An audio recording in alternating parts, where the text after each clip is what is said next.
அதற்கு அடுத்தபடியாக பார்த்தோம்னாக்கா மருத்துவ காப்பீட்டு திட்டம்னு ஒன்று முதல்ல தமிழகத்தில் தான் தொடங்கப்பட்டுச்சு. கலைஞர் காப்பீட்டு திட்டம்னு நீங்கள் கேள்விப்பட்டிருப்பீங்க. அப்போ இந்த கலைஞர் காப்பீட்டு திட்டம் தான் முதல்ல தொடங்கப்பட்டது. அதன் பிறகு பல மாநிலங்களுக்கும் அது பரவி இன்னைக்கு இந்தியா முழுவதும் காப்பீட்டு திட்டங்கள் என்பது நடைமுறையில் இருக்குது. மத்திய அரசு காப்பீட்டு திட்டத்திலேயே ஒரு குடும்பத்துக்கு ஒரு நபருக்கு 5 லட்சம் ரூபாய் கொடுக்கப்படுது.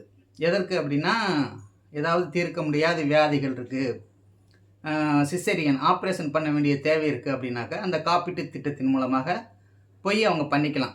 ஒரு நபருக்கு 5 லட்சம் ரூபாய் வரைக்கும் பண்ணிக்க முடியும். இது அரசு மருத்துவமனைகளுக்கும் சேர்ந்து தான் வருது. ஏதோ தனியார் மருத்துவமனைகளுக்கு மட்டும் கிடையாது. அரசு மருத்துவமனையில் செய்யக்கூடிய இந்த அறுவை சிகிச்சைக்கும் இந்த காப்பீட்டு திட்டத்தின் மூலமாக பணம் பெற்றுக்கொண்டு தான் செய்கிறாங்க. அப்போ இது அரசு மருத்துவமனையா அல்லது தனியார் மருத்துவமனையா என்பது நமக்கு ஒரு கேள்விக்குறியாக இருக்குது. பல லட்சக்கணக்கான கோடிகளை மக்களுடைய பணத்தை எடுத்து மக்களுக்கே கொடுக்கிற மாதிரி கொடுத்துட்டு அதை நம்ம மூலமாகவே தனியார் மருத்துவமனைகளுக்கு கொடுக்கக்கூடிய வேலைகளை தான் இந்த அரசு செய்யுது அப்படிங்கிறது நமக்கு மறைக்கப்பட்ட ஒரு விஷயமாக இருக்குது. இதில் காப்பீட்டுக்கு செலவு செய்யக்கூடிய தொகை இருக்குது பார்த்தீங்களா, இந்த தொகையை வைத்து ஓராண்டுக்கு அரசாங்கம் செலவிடக்கூடிய இந்த காப்பீட்டுக்கான தொகையை வைத்து மட்டுமே 2 எய்ம்ஸ் மருத்துவமனை ரேஞ்சில், அதாவது எய்ம்ஸ் தான் இந்தியாவில் இருக்கக்கூடிய மருத்துவமனைகள்லேயே மிகவும் சிறப்பான உயர்ந்த சிகிச்சையை கொண்ட ஒரு மருத்துவமனையாக இருக்குது. அது போன்ற மருத்துவமனைகள் 2-3 கட்ட முடியும் ஒவ்வொரு வருஷத்துக்கும். அவ்வளவு தொகையை தனியார் மருத்துவமனைகளுக்கு இந்த அரசு காப்பீடாக வழங்குகிறது. இப்போ நம்ம மதுரையில் எய்ம்ஸ் மருத்துவமனை கட்டுவதற்கான ஒரு திட்டம் அறிவிக்கப்பட்டதுக்கு பிறகும் கூட இதுவரைக்கும் ஒரு செங்கலை கூட அங்கே எடுத்து வைக்கல அப்படிங்கிறத பல பேர் அதை தெரிவிச்சிருக்கிறாங்க. அந்த இடத்துல ஸ்பாட்டுக்கே போயிட்டு இதுதான் எய்ம்ஸ் மருத்துவமனை அப்படின்லாம் சொல்லி காட்டியிருக்காங்க. அப்போ இந்த அரசினுடைய நோக்கம் என்னவாக இருக்குது? உண்மையாகவே மக்களுக்கு மருத்துவம் கொடுக்கணும் அப்படின்னு நினைக்கக்கூடிய ஒரு அரசு என்ன செய்யணும்?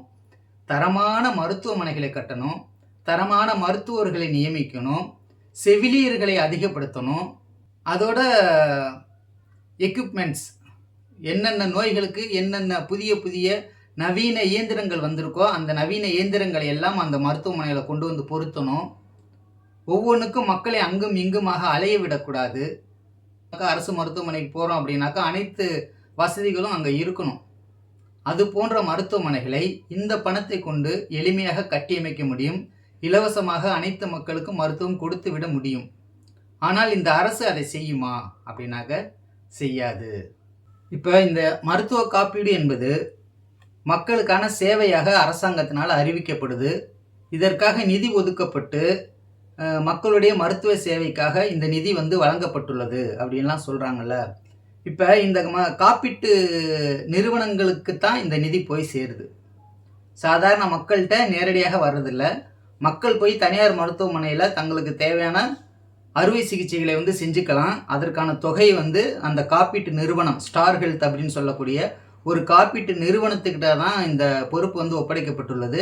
அந்த நிறுவனத்துக்கிட்ட இந்த பணத்தை கொடுத்துருவாங்க. அங்கிருந்து மருத்துவமனை பெற்றிருக்கும். ஆனால் அதை பற்றி இந்த அரசு சிந்திக்கிறதா அப்படின்னு பார்த்தோம்னாக்கா அப்படி சிந்திக்கிறதே கிடையாது. சரி, அரசாங்கம் தான் சிந்திக்கலை, அதை பற்றி இப்போ பட்ஜெட் வெளியிட்டிருக்காங்க அப்படின்னாக்கா அதை பற்றி கருத்து கூறக்கூடிய இப்போ ராகுல் காந்தியாக இருக்கட்டும் அல்லது மற்ற அனைத்து அரசியல் கட்சி தலைவர்களாக இருக்கட்டும், எல்லாருமே இதை பற்றி பேசுகிறாங்களா அப்படின்னு பார்த்தீங்கன்னாக்கா மேக்சிமம் பேச மாட்டாங்க. அதிகப்படியான நபர்கள் இந்த மாதிரி உள் விவகாரங்களுக்குள்ளே போய் பேசவே மாட்டாங்க. பதிலுக்கு இது மக்களுக்கான பட்ஜெட் இல்லை, மக்களுக்கு இதில் எந்த ஒரு சேவையும் இல்லை, முதலாளிகளுக்கு தான் எல்லா சேவைகளும் போய் சேர்ற மாதிரியான பட்ஜெட் தான் இதுக்குள்ளே இருக்குது அப்படின்னு சொல்லுவாங்களே தவிர எந்தெந்த வகையிலெல்லாம் முதலாளிகள் பயனடைகிறார்கள் அப்படிங்கிறத பற்றி பெரும்பாலான கட்சிகள் பேசுறதில்லை. கம்யூனிஸ்ட் கட்சிகள் மட்டும்தான் இதை பற்றி பேசுவாங்க. அதுவும் கூட ஒரு சில புரட்சிகர அமைப்புகள் இருக்காங்க, அவர்கள் தான் வெளிப்படையாக அனைத்து விஷயங்களையுமே பேசக்கூடிய நபர்களாக இருப்பாங்களே தவிர மற்றவர்கள்லாம் மேலோட்டமாக பேசிட்டு போயிடுவாங்க. அந்த வகையில் இப்போ கல்வியாக இருக்கட்டும், மருத்துவமாக இருக்கட்டும், வேலைவாய்ப்பாக இருக்கட்டும், இந்த 3ஐயும் கொடுக்க வேண்டிய பொறுப்பும் கடமையும் ஒரு அரசாங்கத்திற்கு உண்டு. ஒரு ஜனநாயக நாடு என்றால் இதை அந்த அரசு வந்து மக்களுக்கு கொடுக்கணும். அப்படி கொடுத்தால் மட்டும்தான் அது உண்மையான ஜனநாயக நாடாக இருக்க முடியும். ஆனால் இங்கே நடக்கிறது எல்லாமே தலைகீழாக இருக்கு. மக்களுக்கு எந்த ஒரு நன்மையும் இந்த அரசாங்கத்தினால பெருசாக கிடைக்கிறது இல்லை. இப்போ இலவசமாக வந்து பேருந்தில் பயணம் செய்வதற்கு பெண்களுக்கு அனுமதி கொடுக்கப்பட்டிருக்கு. மாதாந்திர உரிமை தொகை 1000 ரூபாய் கொடுக்கப்பட்டிருக்கு. விவசாயிகளுக்கு 2 மாதங்களுக்கு ஒரு முறை 1000 ரூபாய் கொடுக்கப்பட்டிருக்கிறது. இதெல்லாம் மக்கள் கேட்டாங்களா அப்படின்னாக்கா மக்கள் கேட்கல. எந்த மக்களும் இதை பற்றி எந்த கோரிக்கையும் வைக்கல. அவர்களாகவே இதை செய்கிறாங்க. ஆனால் மக்கள் கேட்பது என்ன? மக்களுக்கு என்ன தேவையா இருக்கு? நீங்கள் கல்வியை இலவசமாக கொடுத்துட்டீங்க அப்படின்னாலே கடன் ஏற்படாது மக்களுக்கு. மருத்துவத்தை இலவசமாக கொடுத்துட்டீங்கன்னா அதிலும் கடன் ஏற்படாது. வேலை வாய்ப்பை கொடுத்துட்டீங்கன்னா கடன் வாங்கித்தான் செலவு செய்ய வேண்டிய தேவை மக்களுக்கு இருக்காது. வேலை இருந்துச்சுன்னா அந்த சம்பளத்தை வச்சு அவர்கள் தங்களுடைய வாழ்க்கையை வந்து ஓட்டிக்க முடியும். எதை செய்யணுமோ அதை செய்வதை தவிர்த்து விட்டு எது தேவையற்றதோ அதை வந்து செய்யக்கூடிய வேலைகளை தான் இந்த அரசு தொடர்ந்து செஞ்சுக்கிட்டே இருக்கு. அதை மக்கள் இன்னும் முழுமையாக புரிந்து கொள்ளாமல் இருக்காங்க.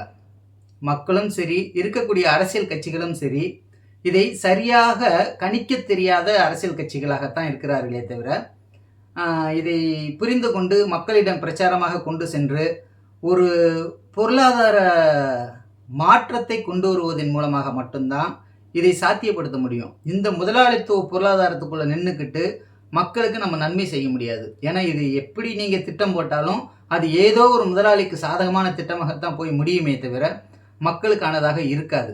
ஆக மக்களுக்கான ஒரு பொருளாதாரத்தை அமைக்க வேண்டும் என்றால் மார்க்சிய பொருளாதாரம், கம்யூனிச பொருளாதாரம், சோசியலிச பொருளாதாரம், இங்கெல்லாம் என்ன சொல்லப்படுது, இந்த அமைப்புக்குள்ள இந்த பொருளாதாரம் எதை பற்றி பேசுது அப்படிங்கிறதையெல்லாம் நாம் தெரிந்து கொண்டால் மட்டும்தான், அந்த பொருளாதாரத்தை நாம் வளர்த்தெடுத்தால் மட்டும்தான் இந்த பிரச்சனைகளிலிருந்து நாம் மீண்டு வர முடியும் என்பதை தெரிவித்துக்கொண்டு வாய்ப்புக்கு நன்றி கூறி முடிக்கிறேன்.